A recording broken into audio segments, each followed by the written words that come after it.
Hello, and welcome to the Ranch Horse Resource Podcast. I'm Rhonda Van Norman. This morning, I grabbed my husband Ty and asked him to highlight a few things that it takes to be successful in ranch rodeo. Not just from a horsemanship standpoint, but also in the arena during the run, and the importance of the team you choose to ride with. So I know there's a lot more to it than just being handy with a rope. It's about preparation, awareness, working together. I think this is going to be a fun episode. Let's get on into it. Ty, thanks for joining me. With events like the Art of the Cowgirl happening, it's exciting to watch women step up into ranch rodeo and team competition. I know it's been so fun for me to watch through the years the advancement of girls in rodeo and ranch rodeo. There's a lot more opportunities, and man, I see them getting better all the time.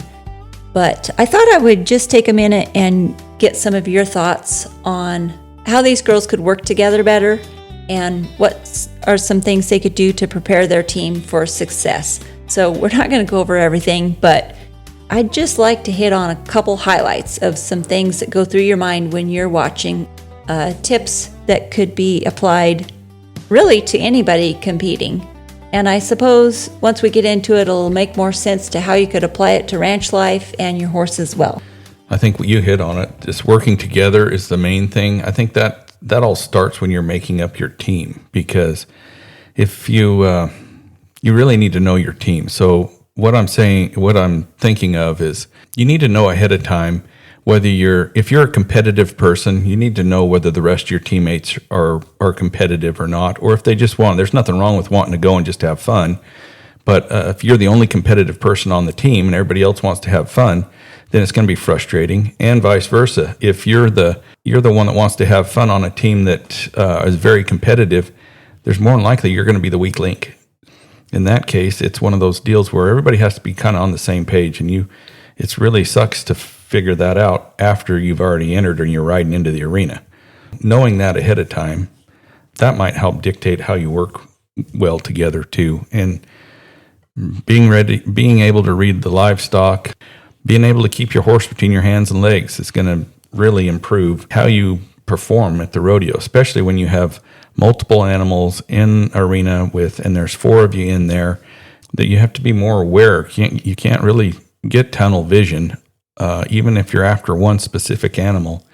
You can't get a tunnel vision too much because there's too many players in the game.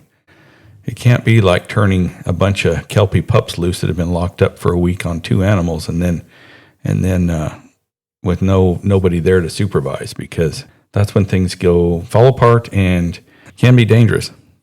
That's a really good point. I can totally see how getting a narrow focus, maybe on just the animal in front of you, is not the best idea when there's other riders in the arena and other cattle and everything's going really fast and you have ropes attached to these animals. I've seen some things like that happen in a branding pen out on ranches, and maybe someone is just not being able to aware and see kind of what's going on around them. If they may have made a different decision in the moment and been able to prevent the chaos that they got themselves in. But it's just easy to just be focused about your animal that you're roping and not pay attention to kind of what's going on around you. Can you give us some tips on how we could become more aware? Practice. If you got a chance to practice with either one of your teammates or whoever you're partnered with in there, that helps. And just practicing being aware the whole time you're riding anywhere else, like on the ranch, branding calves. It's not a speed branding. We don't, at least not in our area, we don't brand them fast, but we head and heel everything. And usually whoever headed the last calf, we're paired up. Whoever heads the last calf heels the next one and vice versa. So if I've just heeled one, I'm trying to, usually my back's to the herd because we come to the fire that way, but I'm kind of looking over my shoulder and looking around, trying to pay attention to the ground crew and all that stuff too. So there has to be some awareness and some stockmanship there too. But I'm already trying to pick out my next target, because I know as soon as this calf comes up, it's my turn to head one for the other guy I'm partnered with. or other person I'm partnered with, and vice versa. So it's kind of the same thing in the branding contest. Say, for instance, in these ranch rodeos, it's a speed deal, especially if there's 4 head and you get to rope 2. And then it's one thing if you only get to rope 1, then you don't have to pick another one out. You don't have to find your other calf. But if you get to rope 2 and then you switch and the other people get to rope 2, I need to know which next one's available. So as the ground crew's working on that, I got to be paying attention to the ground crew, but I also have to be paying attention to my next animal, whether I'm the healer going to have to bring it to the header, or the header going to have to, neck that calf. I want to make sure that when I pop my turns and let that next calf up, I'm going to try to be as smooth as I can, coiling up, getting my loop, and I'm doing that as I'm headed to the animal. And hopefully we're both on the same page. So he knows when the breaking point is where we can build to him, and when we're supposed to, most of the time you're supposed to walk to every animal until a certain point. But so that I know when he leaves, then I need to be ready. And if I'm not, the biggest thing is communication. Like if my rope's kinked, or, sometimes the ground crew gets in a hurry and they pull your rope off funky, getting it off the head, and it twists everything. Sometimes you're fighting with trying to get that open. So maybe your head rope's not ready. So I'll pull wide and tell him to give me a second and try to get that straightened out. If not, I'll holler at him to head one, because we're wasting time too.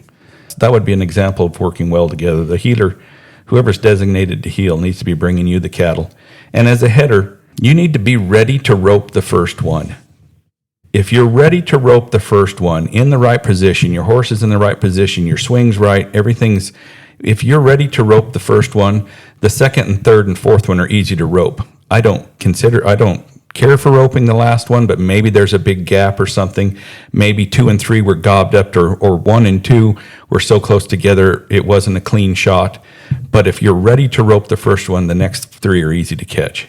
But if you're not ready to rope the first one, you won't be ready to rope the second one. You might be ready to rope the third and fourth one that comes by, but usually by then they're running all scattered anyways, and they're not running together. And your horse is leaked in there to the spot where you thought you should have been roping. Well, that sounds like you're talking about timing as well. Yeah, definitely. But I wouldn't say don't enter, as far as that goes. Whether you're a person that's competitive or just wants to go have fun, the only way you can learn this is practicing that, for sure. But there's nothing like the real thing. I'm not trying to discourage anybody from doing that. That's where you're going to gain your experience. So go enter anyways, even if it is for having fun. I'm just saying, let your teammates know that that's probably what you're working on, is just having fun and getting through it. When you get more competitive, then maybe it's your same teammates that you're going to be going with, or maybe you find another team that's more competitive and want to step up their game. Another thing, like for us, where we ranch, having guys that you've worked with before, for me, was a huge plus when we were ranch rodeoing, because we didn't have to talk much to each other. Everybody could read everybody else, and we kind of had a plan when we started in there. Not that always goes well, but it was easy to adjust to the guys. If the plan didn't go right, it was easy to adjust because we all knew each other, and we knew that whoever was, say you were doing a sorting deal and you had to bring an animal and I was supposed to neck it, they were working it.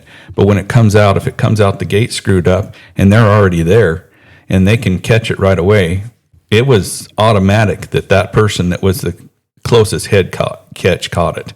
And I would pull up, instead of try to cut across there and that guy pull back. You're trying to be smooth, or you're trying to be fast, but smooth is fast. So the cleanest way you can get everything done is the fastest.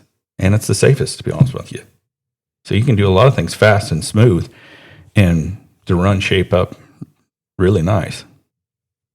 All right, Ty. So to recap this a little bit, I've heard that you say one of the biggest challenges in these team events is learning to truly work together. And you've mentioned that if they don't, they can rush in there, cut each other off. They don't work with the flow of the cattle.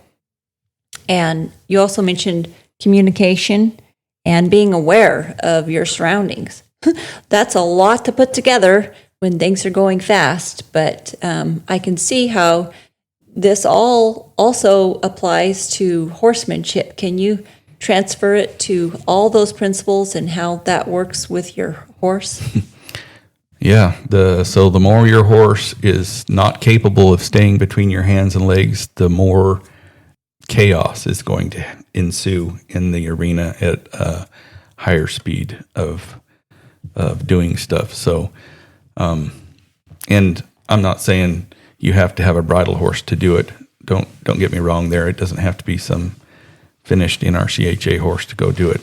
But the horse is going to help, and just as in everything else, that horse needs to stay in your left hand, because in most of these ranch rodeo events, you're going to be having a rope down. So he needs to be able to stay between your reins and your legs. So I don't really worry in that case if my horse's head gets upside down a little bit or something, because things are going to be going fast. But sometimes I might catch him off guard trying to hustle his feet. But I've tried to prepare him for that at home. Practice some speed stuff at home. I don't care what it is. Speed steering. The people that make it look easy, most of them are pretty good horse people, horsemen, horsewomen. They handle the ropes pretty good. And even if they don't handle their ropes as well as somebody else, they ride really well, and they just try to be smooth. And everybody's on the same page. Those are the teams that win every year. They're all on the same page. So I don't care if you're developing a team or you're already on a team. That's key to executing your goals for your ranch rodeo. And you can have fun and still be competitive. As we wrap up today's episode, I'd like to go over a few takeaways that I came away with. Prepare your team. Prepare your horse. Practice. Communicate. Oh yeah, and don't get tunnel vision in the moment. Be aware of your surroundings and what needs to happen next. You're going to hear the word preparation over and over in this podcast, because it really is the key to success. Not just in ranch rodeo. It's in horsemanship. You'll find it in roping, just about everything. Oddly enough, it's the one thing we humans are probably most tempted to skip. Go figure. Well, that's it for today. If you found this episode helpful, we'd sure appreciate a review on Apple Podcasts, or send us a message at hello@ranchhorseresource.com. You can also find out more about us on ranchhorseresource.com, and you're always welcome to join the free Facebook group. It's called Tack Room Talk, where the conversation can continue. That's it for now. See you later.